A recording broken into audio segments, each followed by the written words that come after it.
All right, guys. So we are live on the Get Cash with Cash podcast. Today we have a very special guest, Tisha, from Contract with Her. So we have Contract Her, right? Yeah.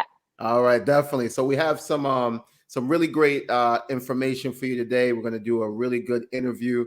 So I hope you guys are listening in and you're taking some notes. All right. Tisha, welcome to the Get Cash with Cash podcast. All right. Thank you. Um, Definitely, we're happy to have you. So now let's get started. So, Tisha, um, where did you grow up? Just coming I to the gate. I was born and raised in Toronto, Canada, Mhm. where that's where I spent the majority of my life. And then I moved to the States, and I've lived in multiple different states since then: Florida, Arizona, California. But I've landed most recently for the last 3 to 4 years in Baltimore, Maryland, and that's where my business has started to bloom. Gotcha. The DMV, right? Yeah. All right, good, good. So, moving to these different places, what would you say that you've learned, like just, traveling at different places? What have I learned? I mean, so originally Hmm. my background is actually in social work, and so that's the work that I was doing in the different states that I lived in.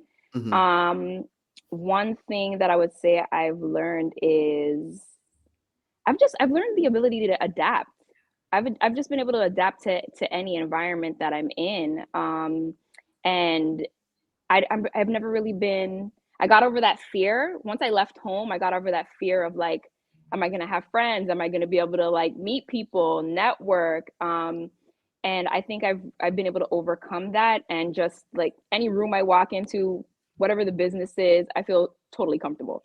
Definitely. That's kind of how I look at it as well. I like to travel, and here in the United States, also the different islands.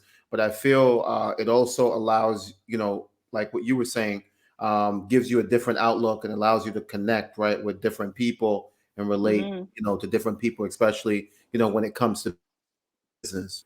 Um, so, what was your favorite place where I know you said you traveled a lot. What was your favorite place you lived in?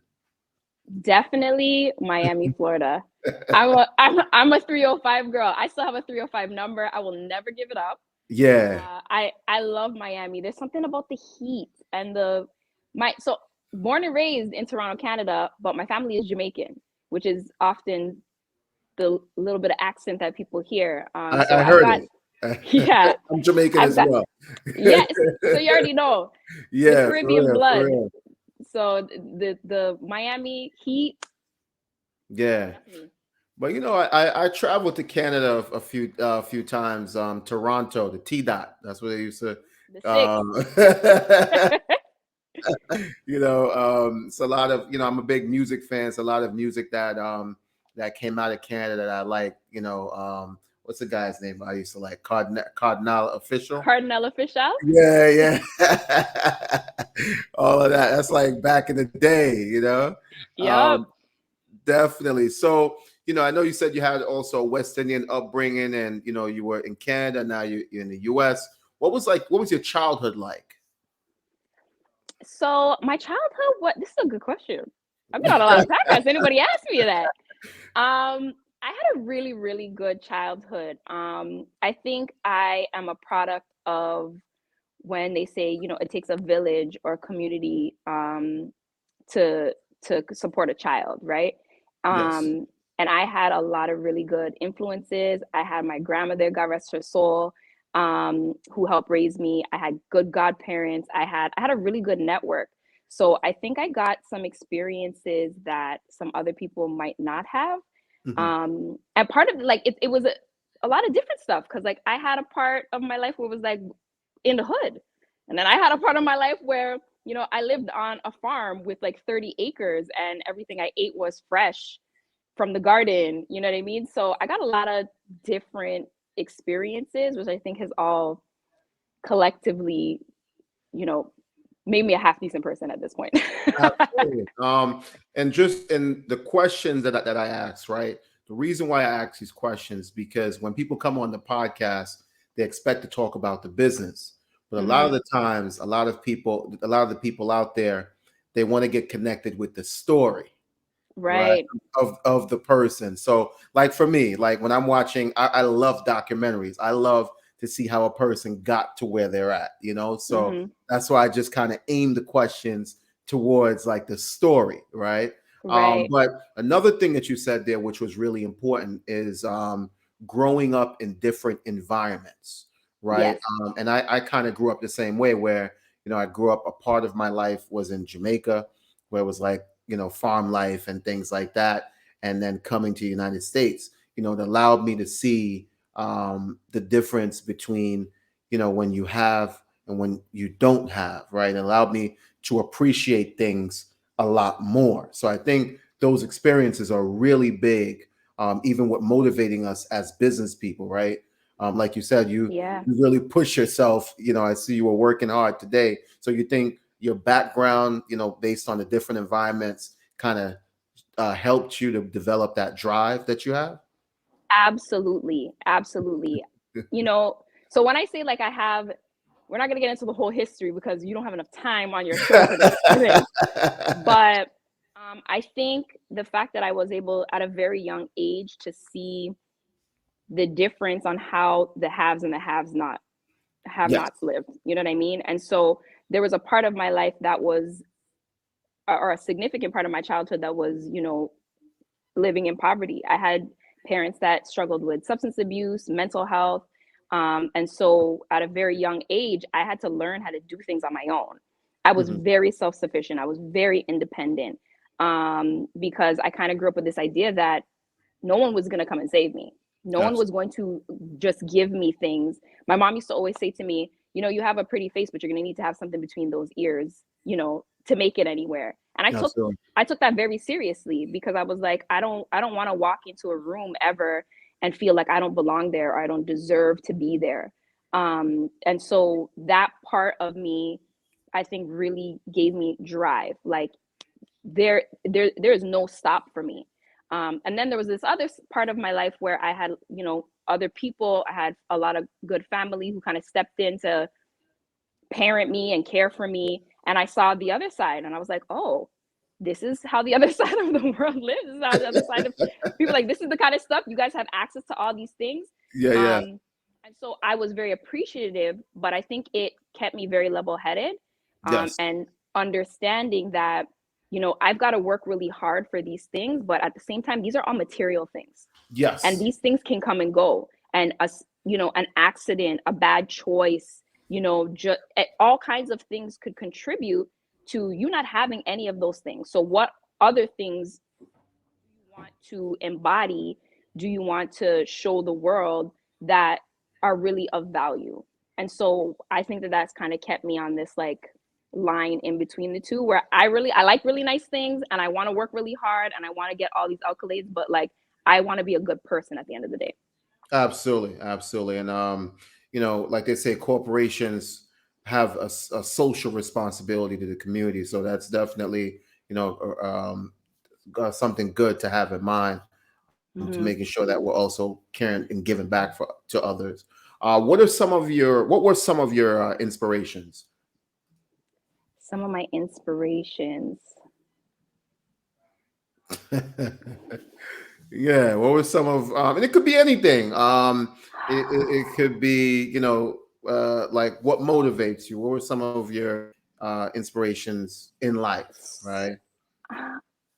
So I'd say there's a couple things, and part of this answer might be different. So of course, I think the number one person in my life who had the most significant impact was my grandmother.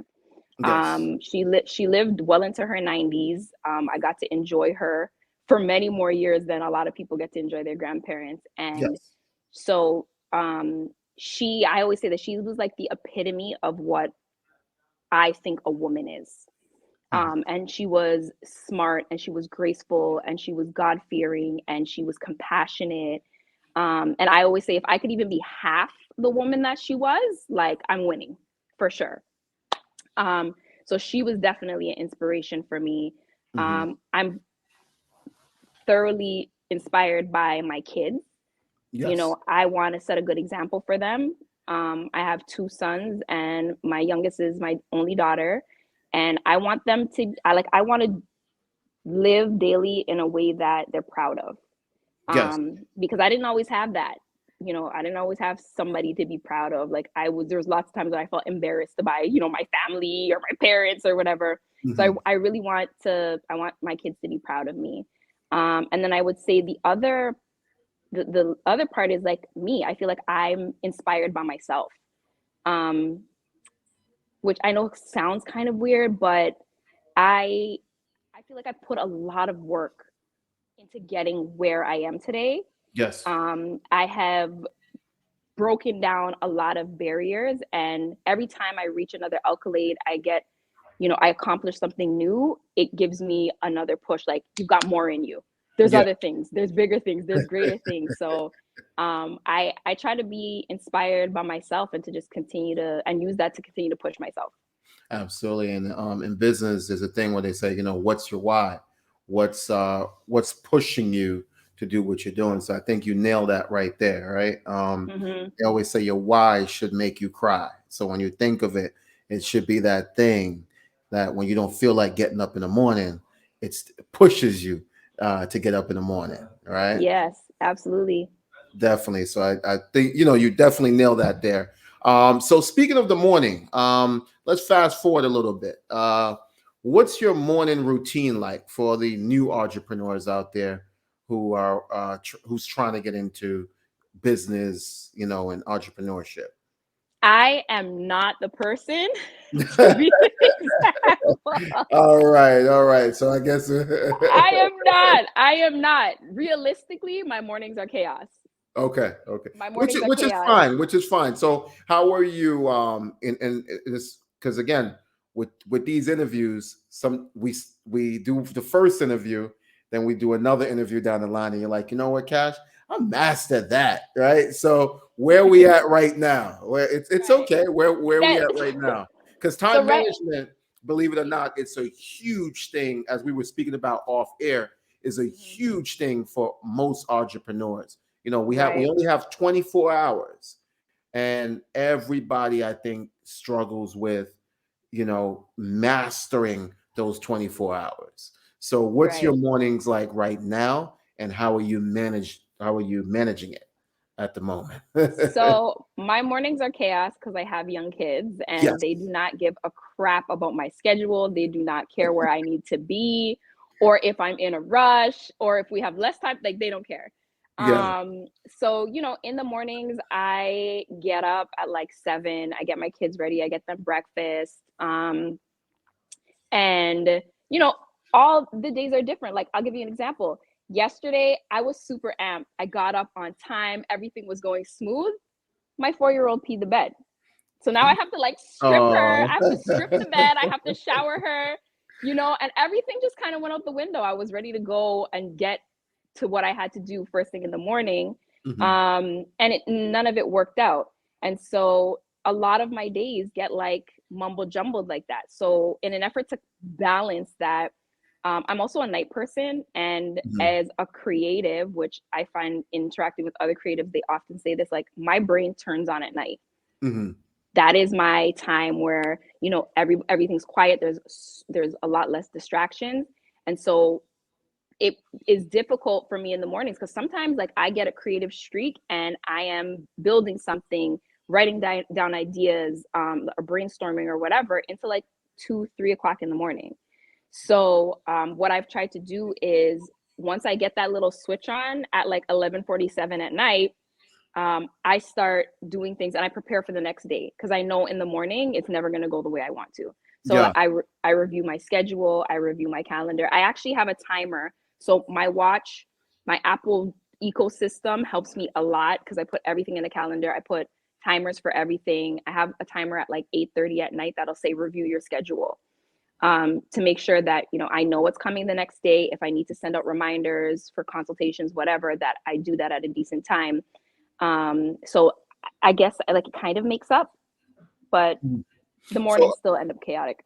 got it. And that's the thing. It depends on what you're doing because it could be a night routine, right? Right. It's different things. So with your current schedule, are you time blocking everything out, or are you using more of a time task list and applying things within a calendar from the task list? I have a task list. I have lists everywhere. I have post-it notes, stickies. My calendar is really the biggest thing. Hmm. So I'm multitasking more than the average person, probably. Hmm. So I still work a day job. I Yes. still work, I work 32 hours at my day job. And so I have to schedule things as much as possible. Hmm. And so I know when, at my day job, at the end of the month, it's going to be a lot heavier of a workload. So I will Hmm. block out from my, contract her calendar the Hmm. last 5 days of the month. I won't do anything on, at that time so that I know I Hmm. can get my stuff done. Um, and so, I run my business, I do my day job, I'm still a mom.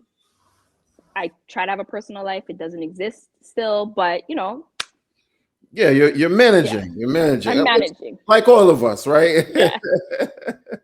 Definitely. So the next thing, and we're going to talk a little bit about the real estate industry, contracting, right?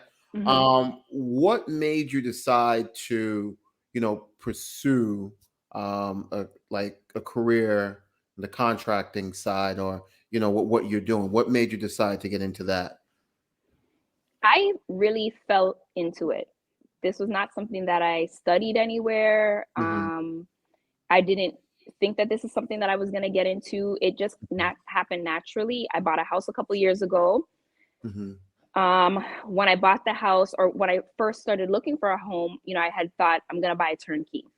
And then once I actually was in the process of looking, I realized I never found a house that I like. It had everything that I wanted. No matter what, there was things in it that I wanted to change. And Hmm. so that got me thinking, well, if I'm gonna spend top dollar for something that's turnkey and still have something that I want to change, why don't I find something that, has more potential, that has good bones, that I could get more reasonably priced, and I can customize it and make it exactly what I want. And so that's Yes. what I did. And I got a house here in Maryland. I bought the house for 375, put Hmm. 100,000 in it, so 475 total. Hmm. And the house had everything you could possibly think of. Like it was amazing. It was beautiful. And that, so I didn't do the actual like I didn't do the actual work in the house. I just did the design. So I designed every element of that house. I picked all the finishes, and once it came time to sell that house 2 years later, I was able to we sold it for 650. And so that was the like, you might know what you're doing here. Yeah, yeah, yeah, yeah. Absolutely. Absolutely. All So right, that's good. how I started. Got it, got it. And so with what I know with what you're doing right now, you're doing accent walls and renovation design. Let's talk a little bit about, the accent wall side, and what you're doing with that, and what renovation design. Okay. So when I first got into this, I was doing a little bit of everything. And I didn't initially think that it was going to be a business. I did this first home, and then I bought a second home, and I started renovating and documenting my journey, and people seemed to be interested in it. Mhm. And then they started to ask me to do these things for them. And I did a couple jobs here and jobs there, and I got really good feedback. And I thought, you're actually pretty good at this. And you could probably make money from this. So, and you like it. Yeah, So, yeah. so that's it, that kind of just snowballed. And it was hard at the beginning because I was doing a little bit of everything, but I Mhm. was not a licensed contractor. And so I was like, what am I gonna do? And how am I going to make this into a business? And so I started to do some accent walls. I did a salon renovation and did an accent wall, and realized like this is this is a good niche market for me, where, you know, in terms of the time I have to invest, the return on my money, the control that I have, because I'm a super control freak when it comes to my work. It was just a good spot to land. And Hmm. so I poured into refining my skills for the accent walls. And so that's kind of the direction I took.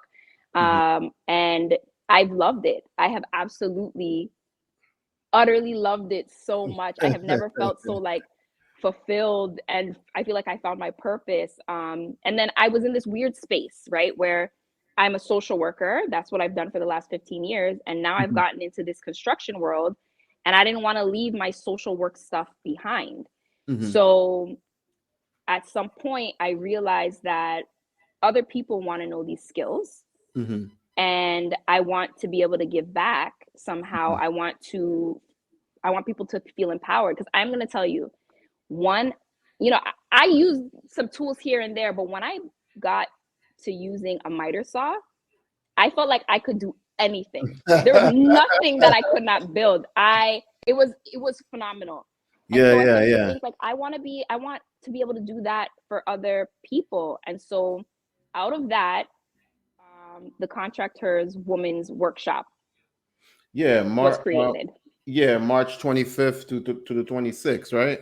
Yes, yes. So yeah, so March 25th to the 26th, right? So let's talk a little bit about the workshop and the coaching side of the business, right? Hmm. What should individuals expect at the workshop? So people should expect a couple things. So anybody who follows me, anybody who knows, they know that I'm all about the vibe, right? I am really, really. I like to be in a good environment. I like positive energy. I like to be in a Mhm, good space. So that's going to be the baseline. mhm, But what to expect is really a very holistic experience.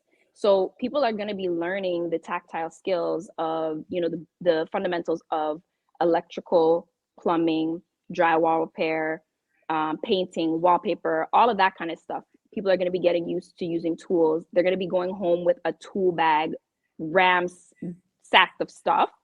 mhm, Um, but also, we're building a network, right? mhm, A black woman in this space is not something that you see very, you know, frequently. And so I really want to build a sense of community there, where people who are interested and wanting to learn more feel like they're not doing this all alone. mhm.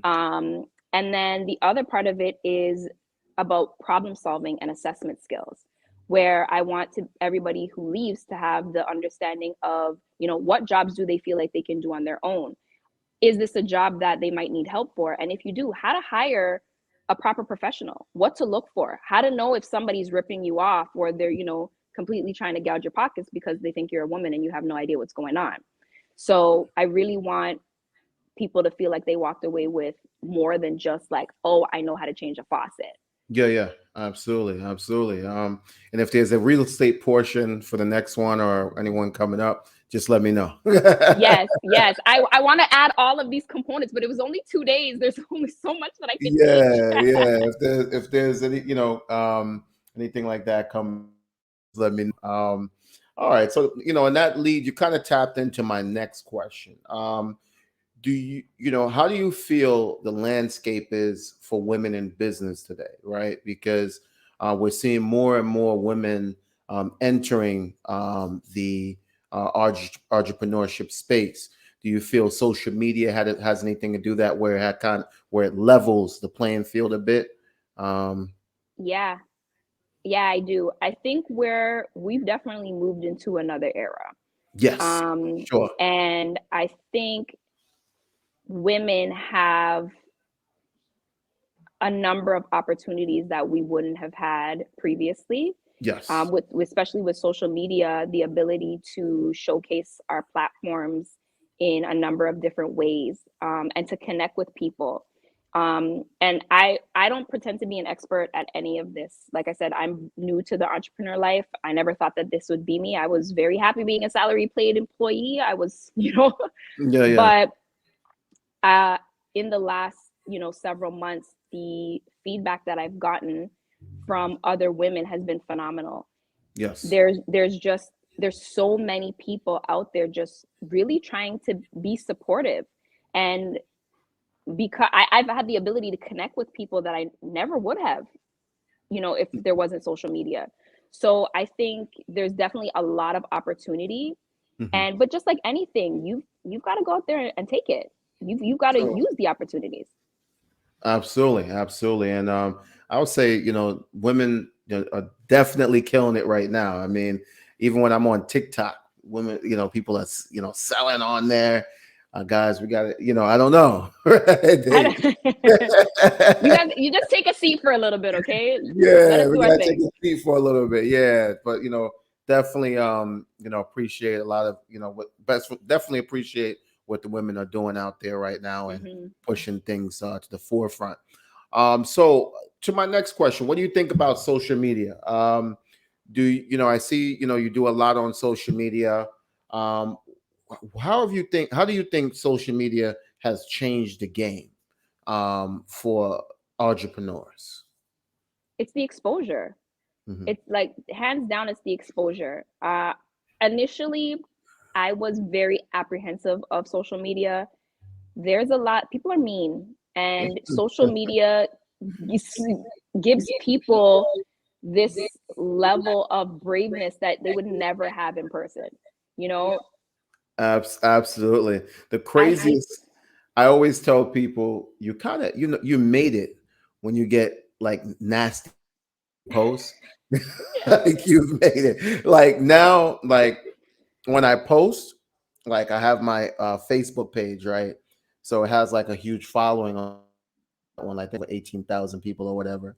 So when I post, there's always some troll in the comments, oh, you spelt this wrong. You spelt that wrong. Just take it like writing paragraphs, taking me on.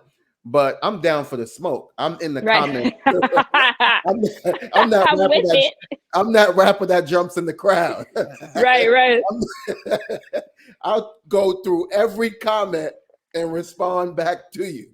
So bring it. Yeah, no, but social media is amazing. I see it's doing a lot for your business. Before we get to the end of this, let's talk a little bit about reels. I see you're doing your reels are amazing, by the way. You're doing a lot of amazing work with Thank you. reels. Definitely. How if people are out there right now, they haven't really dived in. I know Instagram is pushing reels a lot. What are Hmm. some tips you can give them about like creating outstanding reels? So reels are hard. The algorithm, I have no clue how it works. None. I don't know what makes something pop and what I have no idea. I think the best thing though is record everything. Literally everything is content. And don't be afraid. Like you don't have to wait till it's perfect. You have to start doing it and figuring out what works for you. Some people are really good at like these transitions. Other people are really good at like just showcasing whatever their product is. You Mhm. got to mess around with it, and just go. If you need a good starting point, just find whatever the most popular, couple sounds are and rock with that. Start Yeah, with yeah, that. And yeah. then I think once you start to do it, you start to see what the feedback is, and you start to notice what your followers connect with, because what works for me and my product does not necessarily work for the next person. So you have to play around with it, but the beginning is you got to start. You have to start somewhere. Definitely, definitely. And before we wrap up here, I know you're doing a lot with designs and such. You have art back. Simple question: what's your favorite color? My favorite color is orange. Orange. All right. So there we got Yeah. it. That's a favorite color, orange. All right. Because Yeah. you're an artist, so I gotta we gotta see what that is, right? Yeah. Definitely. Pink is What a do you? close second though. What's that? Pink is the close second. Oh, pink. Okay, gotcha, gotcha. My daughter likes pink as well. Yeah. Definitely. So, before we wrap up here, what do you see yourself in 5 years? Oh. In 5 years, I've got a ton of things that I'm looking for. I want to build this academy. I want to have classes available online. I want to be doing workshops all across the country. I would love to be on HGTV. I feel like I want a show. I need to be on somebody's show. Yeah, yeah, yeah, Um, yeah. I in 5 years, I definitely plan on having merchandise. I want to have a line of clothing that is made for the women in the trades, but not like any little janky stuff. I want stylish stuff. I want if you want to look sexy when you're doing it, I want you to have that too. Um, what else? If I want my business to be big, so big that everybody, it's a regular household name. The contractor is a household name, and I want my kids to work in my business. Like, there's just so many ideas in my head. My head could explode. You know what's a good show that I also recommend for everybody to watch, and I'm gonna recommend it to you too. It's called The Foods That Built America. I don't know if you ever saw that on the History Channel, but Mm-hmm. it's very motivating. Kind of what you were just saying just reminded me of the show. They go throughout the history of America, and they look at all these different brands like Chef Boyardee. They look at what Kellogg's, Hershey, Mm-hmm. and they follow their stories on how they all began, and Oh, okay. then like Colonel Sanders, they talk about how he got to a point where now they had to franchise out the business, how they did it, how they launched each location. It's really motivating. I was just telling somebody else about it, and they started watching. They're like, "Man, this is crazy," but it really shows you like their blueprint and how they actually scaled these businesses. I think Arby's was also on there. And a lot of these businesses are connected in a lot of different ways, have the same Mm-hmm. ownership. And you see how like they one business bought another business and then they turned it into something else. It's like it's crazy. But Is this you on Netflix? no, it's on the History Channel. It's called Oh, The Foods That Built America. I'll text you the I'm gonna name of have it. to find it somewhere online because I don't even have cable. I don't watch Okay, TV at okay, all. yeah, yeah, yeah. So I'm about to get rid of it too, to be Yeah, honest, because all I do is stream.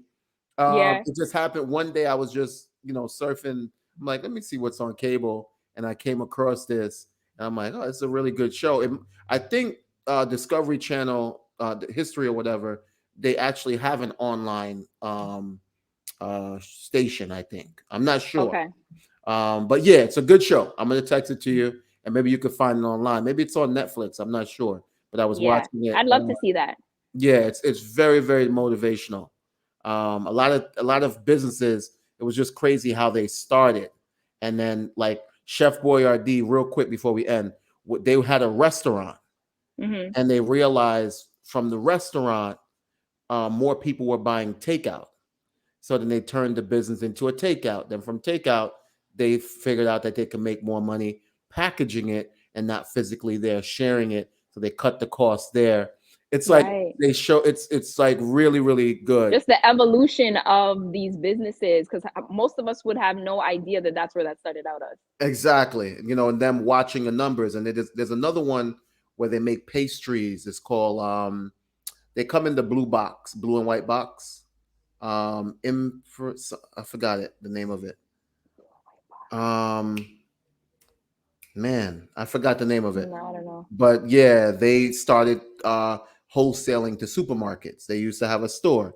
Then they figured out they could do more business by just wholesaling to like supermarkets, and Mm-hmm. they blew up from there. And they closed down their mom and pop location, and they scaled it to all these different supermarkets. They're still in the supermarkets now.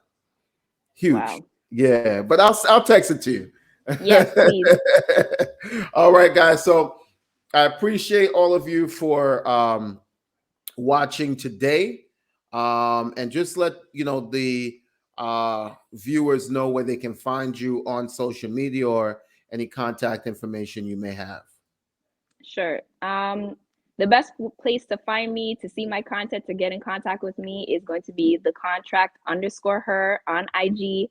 You can also get me on my website, www.thecontracther.com. There you go. There you go.